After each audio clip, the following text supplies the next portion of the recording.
El otro día estuvimos hablando sobre todos los arcos del pre-time skip y os di mi opinión al respecto de qué tan buenos me parecían, y os gustó mucho ese formato, así que hoy voy a hablar sobre los arcos del post-time skip, la que podríamos clasificar como la segunda parte de la historia. Estos arcos son bastante diferentes a lo que One Piece nos tenía acostumbrados, en el sentido de que la aventura cambia radicalmente, y en vez de viajar un poco sobre la marcha y por tanto sorprendernos en cada una de las aventuras que vivían los Mugiwaras, en este caso el camino del nuevo mundo ya estaba prácticamente establecido, convirtiendo los arcos en historias más largas y complejas con fines mucho más grandes y ambiciosos. Esto ha hecho que una gran parte de los fans de One Piece consideren que estos arcos, los que hablaré en el vídeo de hoy, piensen que son peores. Sin embargo, simplemente son distintos. De hecho, personalmente, el hecho, por ejemplo, de saber desde la isla Gyojin que Luffy enfrentaría a Big Mom o que en Punjadar se creara una alianza con el objetivo principal de derrotar a Kaido, me parece que aunque no tenga el motivo ese de sorpresa, realmente la obra te deja entender muchas más cosas sobre cómo funciona el mundo de One Piece. Así que eso también está bien. Dicho esto, comencemos a hablar sobre todos los arcos del post-time skip en One Piece. Espero leer vuestras opiniones también en la caja de comentarios.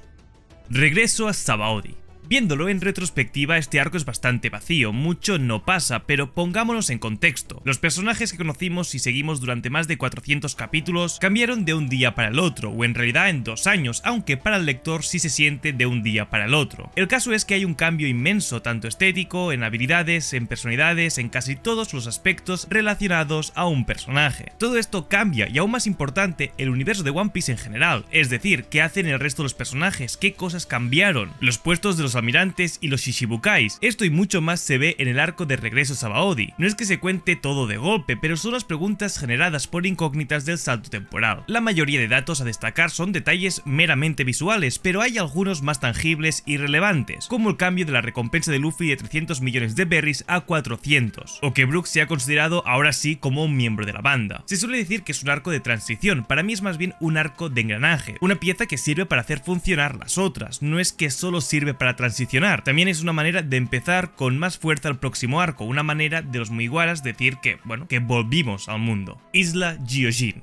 Este es el primer arco con todas las letras del post-time skip. No nos mintamos, no es la gran cosa, pero es un arco más completo que el anterior al menos. Ojo, en su momento no me había gustado nada la isla Gyojin, pero con el tiempo creo que supo ganar valor. Para empezar, vuelve un antiguo personaje que creíamos no volver a ver nunca más, Momo, que aparece en Arlong Park, la vaca bestia marina rara, el personaje más intrascendente del planeta quizás. Los Mugiwaras llegan a la isla Gyojin y conocen personajes de los más diversos. Por primera vez en la historia sirve que Sanji sea un pajero. Si bien me molestaba en su momento ver que se perdía tanto tiempo con un chiste de Sanji sangrando por la nariz debido a las sirenas, esto cobra sentido posteriormente. Desde el inicio del arco se introduce como el tema principal y con el que se cerraría excelentemente este arco, la sangre. Nos enteramos gracias a que Sanji necesita una donación de sangre, de que existe una ley impuesta por los mismos humanos que no permite que los Gyojins donen sangre a humanos por ser considerados monstruos. Por otro lado, descubrimos que la isla es territorio de Big Mom, lo que genera una de las mejores escenas del arco, cuando Luffy le declara la guerra a la Yonkou diciendo que haría la isla Gyojin su territorio. Esta declaración de guerra se llevaría a cabo dentro de muchos capítulos, lentamente se fue generando. Posterior a esto realmente hay mucho relleno, o sea, no es relleno pero es relleno, nada relevante sumándole al antagonista. Yo porque subo contenido de One Piece a diario y evidentemente sé quién es Hody, pero la gran mayoría seguramente tiene que buscar cómo se llama porque realmente no fue un villano nada relevante. Quizás este sea el punto más bajo del arco, un antagonista sin mucha personalidad. Comparado con Arlong no tiene ni para empezar. Sin embargo, el personaje que sí se destaca y mucho es Fisher Tiger. Profundiza todo lo que sabíamos de los Gyojins y lo que vimos por arriba en Sabaody sobre la esclavitud. La historia de One Piece se vuelve bastante oscura repentinamente. Otras cosas muy importantes que suceden son la primera mención de Joy Boy por parte de Robin, la cual luego pregunta sobre él y el rey le responde que fue un hombre que vivió hace mucho tiempo y prometió volver en algún momento para cumplir su promesa. También descubrimos que Shirahoshi es el arma ancestral Poseidón, cosa que también descubre Caribou y que actualmente en el manga parece que tendrá relevancia porque tiene pensado contarle esto a Barba Negra. La pelea entre Luffy y Hody no es muy relevante, hay un uso de los esteroides que no vuelven a aparecer hasta el momento, pero son introducidos, y finalmente la escena más bonita del arco, Luffy le pide a Jinbe que se una a la tripulación mientras él le dona su sangre, rompiendo toda barrera racial y destruyendo el racismo a los ojos de los Gyojins. Punjadar.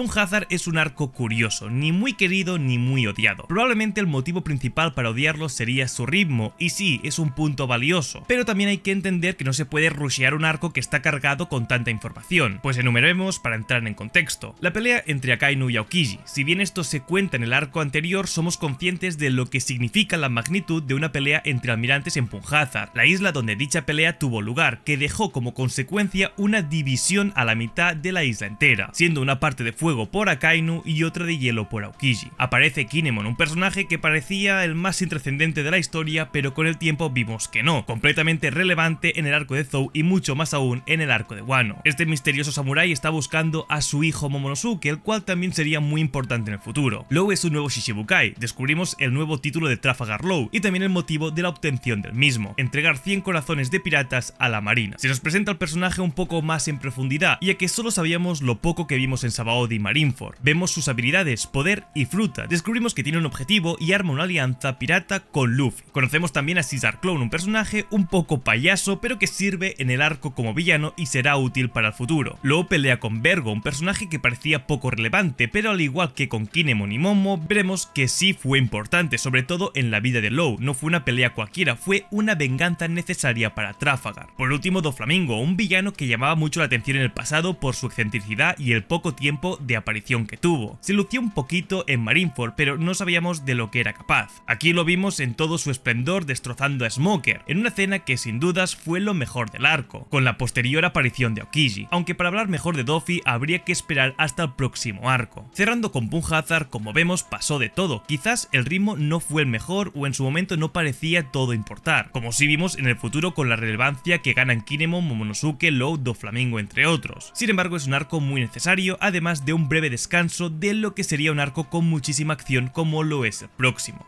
Dressrosa.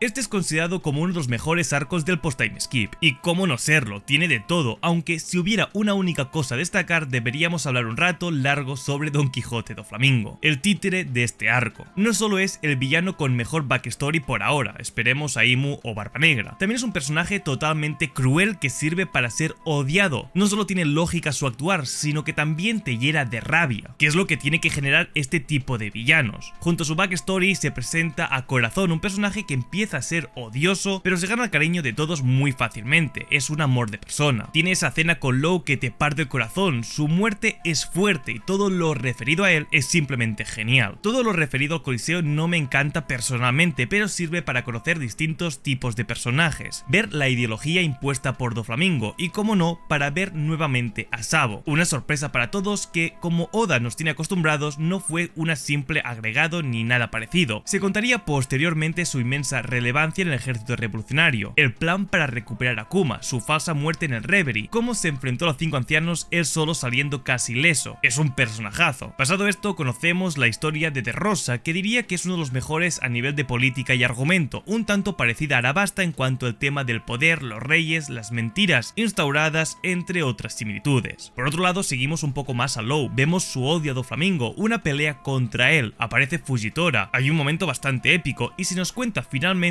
su historia muy relacionada con Corazón. Comprendemos su odio a Doflamingo, vemos su trágica infancia y su relación con la medicina. Además de esto tenemos buenas peleas después de mucho tiempo, los Mugiwaras volvieron muy fuertes del time skip, cualquier rival que aparecía terminaba siendo derrotado rápidamente. Quizás en Punjazar se vio algo más de nivel gracias a Law y Caesar, sin embargo en Dressrosa vuelve al nivel al que estábamos acostumbrados antes del salto temporal, peleas de vida o muerte, incluso peleas de personajes que no destacan por su habilidad en combate fueron espectaculares. Franky vs Sr. Pink, la mejor pelea del Cyborg en lo que va de serie. El uso de la masculinidad como una broma, pero que termina dándole una relevancia auténtica a la pelea. También se destaca mucho Usopp, que desde Water 7 no había tenido ninguna pelea muy especial, pero aquí se gana todos los elogios. No por ser fuerte ni valiente ni nada de eso, sino por servir con un ingenio y un poco de suerte termina convirtiéndose en GOAT Usopp. La pelea de Zoro y Pika es bastante buena, muy Zoro todo. Las peleas de este este no suelen variar demasiado. Previo al time skip sí eran bastante distintas, pero ahora no tanto. La pelea final fue muy digna de un arco tan bueno. Luffy y Law vs Doflamingo, con aquella escena en la que Luffy detiene el pie de Doffy, es simplemente épica. Es una gran pelea la cual claramente se destaca por la presentación del Gear 4, la nueva transformación de Luffy que fue inimaginable para la época, ya que no habíamos visto nada parecido. Sí habilidades que hagan cambiar su tamaño o que le otorguen alguna distinción específica, pero no que todo su cuerpo cambie por unos minutos. Realmente el protagonista se vuelve imparable. Además, recuerdo estos capítulos con mucha nostalgia. Por último, aparecieron nuevos personajes y viejos conocidos. Bellamy saca una sonrisa después de todo, supo reivindicarse y cambiar para mejor. Lo mismo con los nuevos Cavendish y Bartolomeo, que terminan creando la gran flota de los sombreros de paja. Ya veremos la importancia de este arco muy pronto probablemente. La verdad, un arcazo en toda regla. Zou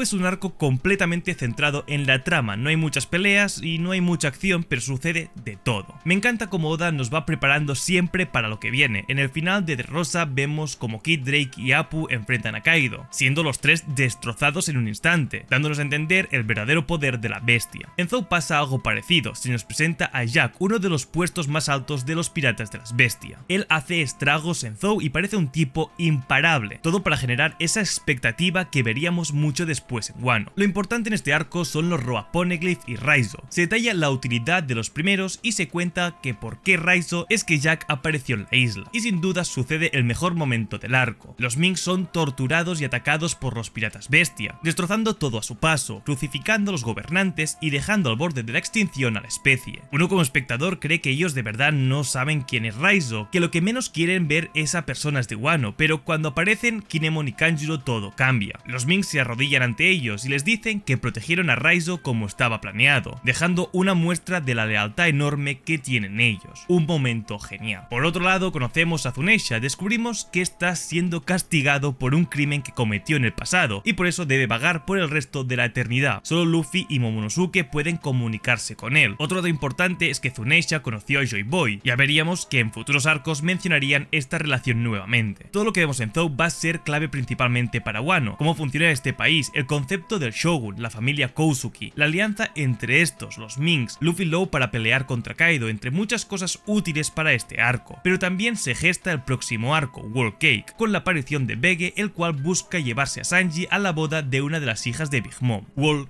Cake.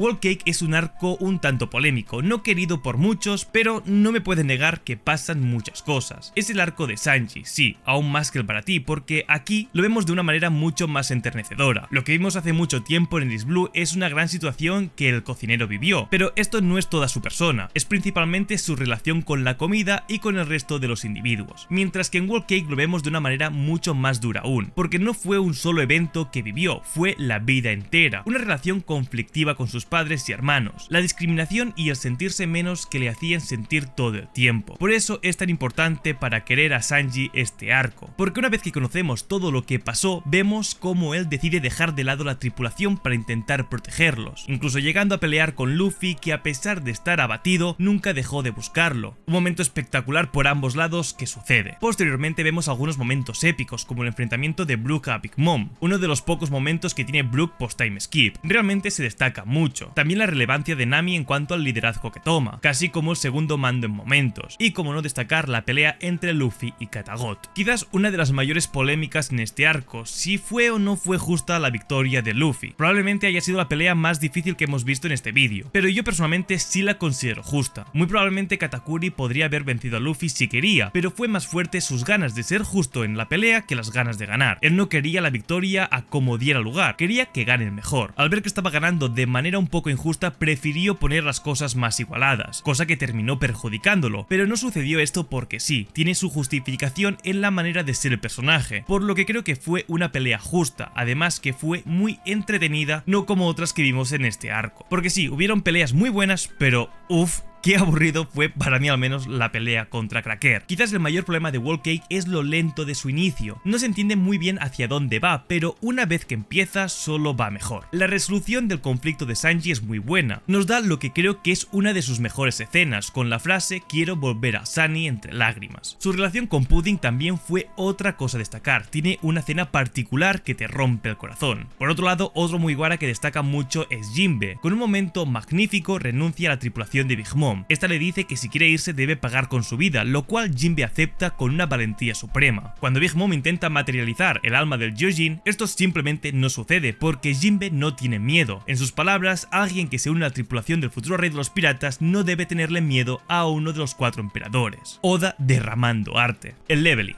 ¿Cómo puede ser que un arco de 6 capítulos tenga tanto contenido? Probablemente sea el mejor arco corto de todo One Piece, a la par del de Foxy, obviamente. Se presenta a Imu, una misteriosa sombra. Los 5 ancianos que creíamos que eran la mayor muestra de poder del mundo de One Piece se arrodillan ante él. Se muestra un interés particular de esta figura en Luffy, Barba Negra, Vivi y Shirahoshi. Aparece un sombrero gigante, se revela el trono vacío, se habla por primera vez de Rocks. Aparece Shanks después de mucho tiempo de no verlo para hablar con los ancianos de cierto pirata. Se revela que Kuma era el antiguo rey del reino Sorbet, pero ahora es un esclavo del gobierno mundial. Los revolucionarios están planeando su recuperación. Se muestra a Bonnie infiltrada en Maria Joa. La recompensa de Luffy se eleva como nunca antes a 1500 millones de berries. Aparece por primera vez Ryokugyo, y este habla con Fujitora sobre el proyecto de Vegapunk que podría dejar obsoleto a los Shichibukais. Es demasiado y probablemente me haya olvidado de algo. El Leveling es un arco espectacular y como vemos en un futuro ocurrieron más cosas que no se mostraron aquí, como el asesinato del Rey Cobra o el ataque de Sabo a los 5 ancianos. Es un arco espectacular que creo que todavía puede seguir ganando aún más importancia en el futuro.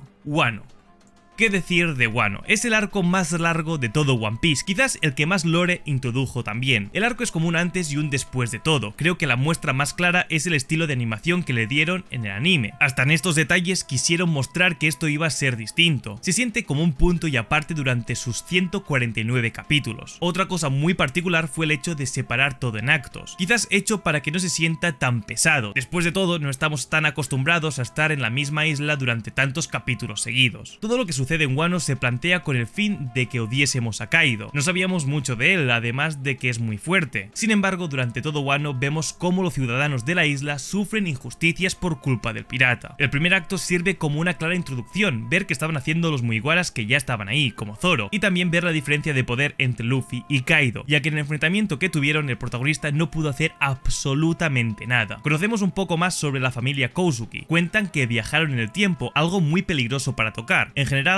hablar de viajes en el tiempo en una obra que no trata de esto es muy complicado, pero Oda lo resolvió muy bien utilizando lo justo y necesario. No es que repentinamente se vuelve esto en Regreso al Futuro, es simplemente un agregado que queda bastante bien. Descubrimos que Big Mom y Kaido habrían sido parte de la tripulación de Rocks, del cual no sabíamos nada. Junto a esto, lo que fue el accidente de God Valley y la oculta ayuda de Roger a Garp para proteger al gobierno mundial. Vemos el flashback de Oden, un personaje del cual se hablaba mucho y sabíamos más bien poco. Toda su historia es espléndida, su muerte también es buena. Para sorpresa de muchos, Oda no lo revivió ni mostró que el final estaba vivo ni nada de eso. Pudo controlar ese impulso de no matar personajes que a veces tiene. Posteriormente vemos escenas muy importantes para toda la historia en general. Por ejemplo, la pelea entre Barba Blanca y Roger, algo que no sabíamos que ocurrió. Como Oden se unió al rey de los piratas para acompañarlo en su aventura y por consiguiente ver el One Piece en una de las mejores escenas que nos ha regalado el manga. Se rió. El momento exacto en el que Goldie Roger descubre el mayor tesoro de todos. Este junto a su tripulación responden riendo, algo que nos dejó a todos los lectores con más dudas de las que teníamos hasta ese momento. El por qué se rió sigue siendo un misterio, sea por el motivo que sea, fue algo inesperado que nos llenó de preguntas como a Oda le gusta. También Roger menciona que Joy Boy dejó ese tesoro, lo cual nos dio aún más preguntas. Creo que romperse la cabeza con tantas incógnitas es lo mejor y lo más divertido que tiene One Piece. Luego de esto y de mil cosas más que no mencionaré porque si no el vídeo sería eterno, ocurre el enfrentamiento final. Con miedo a que me maten, tengo que decirlo, no soy muy fan de las peleas de Wano, las sentí un poco largas innecesariamente sumando a lo que es el flashback de Kaido, algo bastante decepcionante. No es un aspecto que destaque mucho, quizás lo mejor es Law y Kid contra Big Mom, es una interesante pelea, mientras que la de Luffy y Kaido tiene lo suyo, hay que destacar escenas buenas. Me gusta particularmente el momento en el que Kaido le dice a Luffy si cree ser tan bueno como ellos, pensando en Roger, Barba Blanca, Chebek y Oden, un momento genial. genial. Obviamente también hay que destacar el Gear 5, que además de ser un momento genial, nuevamente nos vuelve a generar un millón de preguntas. La Gomu Gomu no Mi en realidad es la Hito Hito no Mi modelo Nika, Luffy es Joy Boy, o la fruta te convierte en Joy Boy. No tengo esto muy claro. Por otro lado, ¿por qué Shanks le dio la fruta a Luffy sabiendo lo importante que era? Puesto que parece ser una de las frutas más buscadas, aunque parezca, no fue casualidad que el pelirrojo deje que Luffy comiese esa fruta. Por otro lado, se da a conocer que las frutas tienen un despertar, algo que ya habíamos visto en Dressrosa, pero en este caso conocemos la forma despertada de la Hito Hito no Mi, la fruta de Luffy. Entre muchísimas cosas más, Kanjuro es un traidor, aparece Marco, aparece el CP0, Drake es un traidor y trabaja para el gobierno, se revela la creación del Cross Guild y que misteriosamente Buggy ahora es un Yonko junto a Luffy, ocupando ambos el lugar de Kaido y Big Mom. El arco termina con Shanks diciendo es hora de tomar el One Piece como si nada, dejando miles de preguntas y la sospecha de que Shanks puede no ser tan bueno como parecía en un principio, intentando quizás aprovecharse de la fruta de Luffy y su despertar para conseguir su objetivo. Bueno, esas son teorías de la comunidad que me gusta dejar por aquí para generar un poco de salseo más que nada. En resumen, Wano es un arco buenísimo que creo que peca un poco de estirarse demasiado, no llevar tan bien sus peleas y que a veces no pase nada en muchos capítulos para que después pase todo junto en pocos. Dejando de lado esto, es un arco indispensable para One Piece, uno que realmente cambia todo y nos incorpora a la recta final del manga, cosa que también notaremos en el próximo arco, el cual está en emisión en este momento.